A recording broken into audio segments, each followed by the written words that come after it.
My dear friends, myself Jayanti Surya, and today let's go ahead one more step towards Rani ki Vav.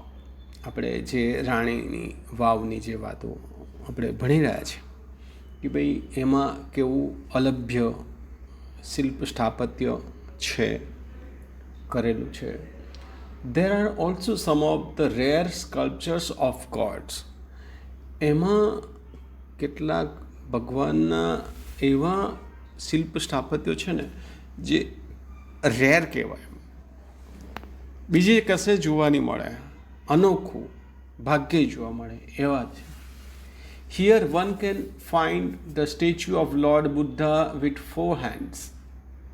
એમાં એક statue તો કેવું છે કે ભગવાન બુદ્ધની મૂર્તિ એના 4 હાથવાળી, જે લગભગ આપણે બીજી કશે ક્યાંય જોવા નથી મળતી. નોર્મલી આપણે જોઈએ છે તે એકદમ શાંત મુદ્રામાં આપણે જોઈએ છે દરેક જગ્યાએ કે મોટે ભાગે. The statue of Rama with sword and shield. બીજી એક મૂર્તિ એવી છે ભગવાન રામની મૂર્તિ, અને એ કેવી છે, એના હાથમાં શું છે, તલવાર. અને the statue of Rama with sword and shield. એનું શિલ્ડ એટલે કે એનું કવચ જે કહેવાય, એને બચાવ કરવા માટેનું જે સાધન હતી. The statue of sun in form of તપસ્વી. અને ત્યાર પછી શાનું છે સ્ટેચ્યુ, ભગવાન સૂર્યનું ઇન ધ ફોર્મ ઓફ તપસ્વી, અને એ તપશ્ચર્યા કરતા. હવે તમે જુઓ કે કેવું rare. The statue of Shiva with beads in his hand. અને ભગવાન શિવનું સ્ટેચ્યુ અને એના હાથમાં પાછી માળા. The statue of Parashurama with soft and gentle expression rather having hard and stern look. ત્યાર પછી એક સ્ટેચ્યુ કેવું છે પરશુરામનું, તો એમનો ભાવભંગીમાં કેવી છે તે જુઓ કે with soft and gentle expression. એ આ એવું સ્ટેચ્યુ છે જેમાં એમનો દેખાવ છે ને એકદમ સોફ્ટ છે અને એકદમ અલગ. જે નોર્મલી એકદમ કડકાઈવાળા એમનો ફેસ કટ હોય છે, એમના હાથમાં આપણે જોયું છે પરશુરામનો જ્યારે પણ કોઈ સ્ટેચ્યુ જોઈએ તો પરશુ હોય ને આમ ગુસ્સામાં હોય એવું હોય છે, જ્યારે અહીંયા એનાથી અલગ કંઈક ઉલટું જેવું કહી શકાય. Rather having hard and stern look. આમ જુસ્સાભેર કે કડક, આમ એકદમ શિસ્તબદ્ધ નહીં પણ કડક, એકદમ આમ જુસ્સામાં હોય ને ગુસ્સામાં તેવું હોય એવું નથી અહીંયા, એટસેટ્રા. આવું બધું છે અહીંયા. Some of the sculptures display contemporary lifestyle. જ્યારે કેટલીક મૂર્તિઓ કેવી છે તો તે જે તે સમયનું જે જીવનશૈલી છે તેને આબેહૂબ દર્શાવે છે. એમ કે ફોક ટેલ્સ એટલે લોક વાર્તાઓ, લોકગીતો કે જેને કહેવાય ને અહીંયા ટેલ્સ છે એટલે લોકવાર્તા, એટલે લોકોમાં જે પ્રચલિત હોય. Animal and human instinct. Animal and human instinct એટલે માનવ અને પ્રાણીઓનો જે મનોભાવ છે તે પણ દર્શાવે છે. હવે તમે વિચાર કરો આ કેવું ઝીણવટભર્યું કામ છે.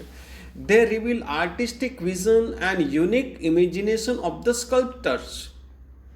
હવે આ વસ્તુ શું દર્શાવે છે કે તે સમયના જે કલાકારો છે તેમની જે ફિલિંગ્સ છે અથવા જે ઇમેજિનેશન છે, unique imagination of the sculpture, તેને એ લોકો રજૂ કરે છે. કેટલી અજોડ વસ્તુ છે આ. દે રિવીલ આર્ટિસ્ટિક વિઝન, એની કલાત્મક જે દ્રષ્ટિકોણ છે તે દર્શાવે છે કે તે સમયે કેવું હતું લોકજીવન, પ્રાણીઓમાં મનોભાવ કેવી રીતનો તે પણ બતાવે. વ્યક્તિ માનવમાં તો ઠીક છે. There are nearly 300 statues of apsaras.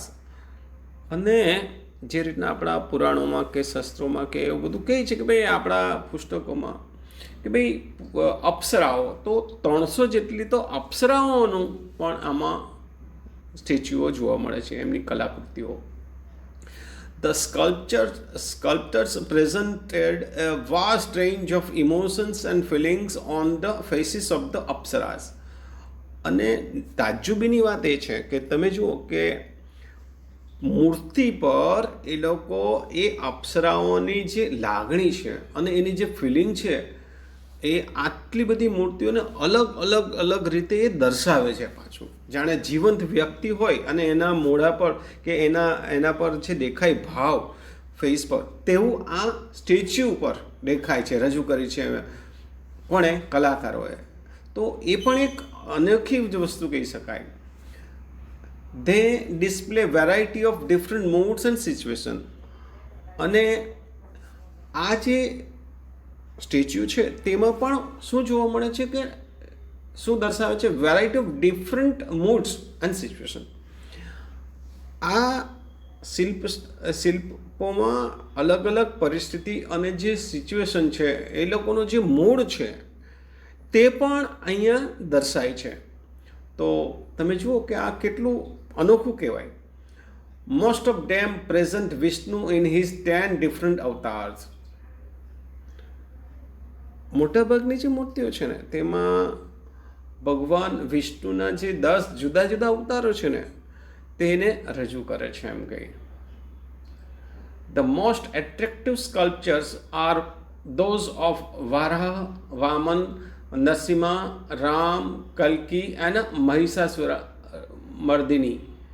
અને સૌથી વધારે આકર્ષક જો શિલ્પ હોય ને તો એ મૂર્તિઓનું છે, જેમાં આ બધા જે ભગવાન છે, જેમાં વામન અવતાર, ભગવાન નરસિંહ અવતાર, રામા અવતાર, કલ્કી અને મહિષાસુર મર્દિની. તો આપણે જાણીએ છીએ કે આ બધી મૂર્તિઓ એ જીવંત વ્યક્તિ કે જીવન ભગવાનને સાક્ષાત્કાર કરતા હોય ને એવો આપણને અનુભવ કરાવે છે, એવું કહે છે. The Apsaras with 16 different makeup styles and add to the grace of his unmatched structure. Oh my God! તો તમે જુઓ કે આ અપ્સરાઓની પણ કેવી મૂર્તિઓ છે કે જુદી જુદા 16 પ્રકારના મેકઅપની જે શૈલી છે અને એ મૂર્તિઓની સાથે એમને જુદું જુદું અનમેચ સ્ટ્રક્ચર, જેને કહેવાય ગ્રેસ. હવે તમે જુઓ કે જુદી જુદી ભાવ ભંગીમાં કે જે રજૂઆત છે આ મૂર્તિ રૂપે આપણને જે દર્શાવેલું છે તે કોઈ સાથે એને મેચ કરી જ નહીં શકાય, સરખામણી કરી નહીં શકાય. એટલું બધું અદ્ભુત છે ભાઈ, અજોડ. The stepwell also focuses on the holiness of water and its great significance in the Indian culture. આ જે સ્ટેપવેલ છે, વાવ જે છે તે આ પાણીની પવિત્રતા પર ફોકસ કરે છે. એનું પણ મહત્ત્વ શું છે, પાણી કેટલું પવિત્ર હોય છે, કે પાણીનું મહત્ત્વ શું છે, એની પવિત્રતા શું છે, તેના પર આપણું ધ્યાન દોરે છે. And its great significance in the Indian culture. અને ભારતનું જે સંસ્કૃતિ છે તેમાં એનું શું મહત્ત્વ છે એ પણ એમાં દર્શાવેલું છે. તો here my dear friends, thanks a lot. I will stop.